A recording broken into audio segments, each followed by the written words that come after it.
And here we are, for another challenge problem. The difference between two numbers is 17. If the square of the smaller number is subtracted from the square of the larger number, the result is 3. Find the sum of these two numbers. Express your answer as a common fraction reduced to lowest terms. Okay, so we need to turn these words into some math writing. The difference between two numbers is 17. I don't know anything about these numbers. When we don't know what numbers are, we give them a variable name. You can literally call these anything. I'm just going to say a minus b is 17. Now, second sentence. If the square of the smaller number is subtracted from the square of the larger number, so we're going to have two squares here. We're going to have a squared minus b squared equals 3. Now, from Algebra 1, you might be tempted to think this is a standard system of equations. And it is a standard system of equations in the sense that I have two equations and two variables, and I can come up with a way to solve that. But it's really inefficient to try to do this one in a direct standard way we would do a system of equations. If we were to do that, we'd solve this one for a or b, plug it in here, multiply it out, we'd end up with great big quadratics. It's a big mess.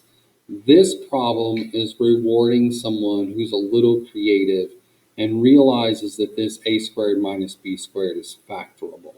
And again, this gets back into that factoring thing we did yesterday when you talk about, well, I had two binomials and something had to multiply to give me what I had. So that's where we are here. We know we're going to have two binomials. So we're going to have these two sets of parentheses, okay? And when we multiplied them out, we got a squared minus b squared. Well, in order for that to happen, this one has to have an a in it, and this one has to have an a in it. To get the a times a gives me the a squared. This one has to have a b in it. This one also has to have a b in it. Again, because the b times b gives me the b squared. Now, in order to get a negative b squared, one of the b's has to be positive, and one of the b's has to be negative. Well, if you do the distributive property of this, a times a gives me a squared, a times negative b gives me negative ab, b times a gives me positive ab, and b times negative b gives me negative b squared. Well, then you have an ab and a negative ab, they add up to 0, and they go away. So this is the factored form of a squared minus b squared. It's called a difference of squares. It's a common thing we see in algebra, and it should be something that we're going to see a lot and you'll get very, very familiar with. Well, now, once I've made this factoring, once I've done this in this unique way, I've realized I could factor. I actually know exactly what that value is. It's right here. A minus b is 17. So I can come right over here and just replace that second parentheses.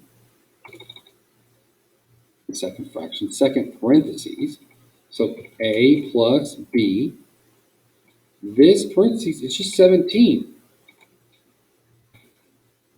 And now, if I divide both sides by 17,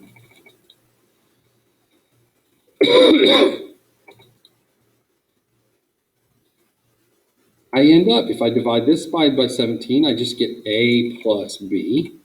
And if I divide this side by 17, it doesn't go in nice. It's ugly. It's 3 over 17. And again, I would never use a decimal here. And they specifically ask for my answer as a fraction, so I'm definitely not going to use a decimal. But that decimal would be really, really nasty, and I don't even want to deal with it.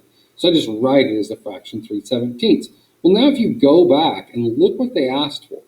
They asked for the sum of the two numbers. Well, I don't know what a and b are, but I know that a plus b is 3/17. So the answer to the question is right there. The answer is 3/17. And it just shows how sometimes you can be a little creative. Mathematics has a creative portion to it.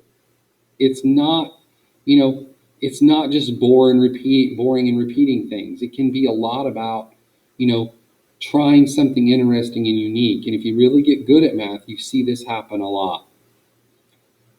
Again, if you have any questions, drop me an email.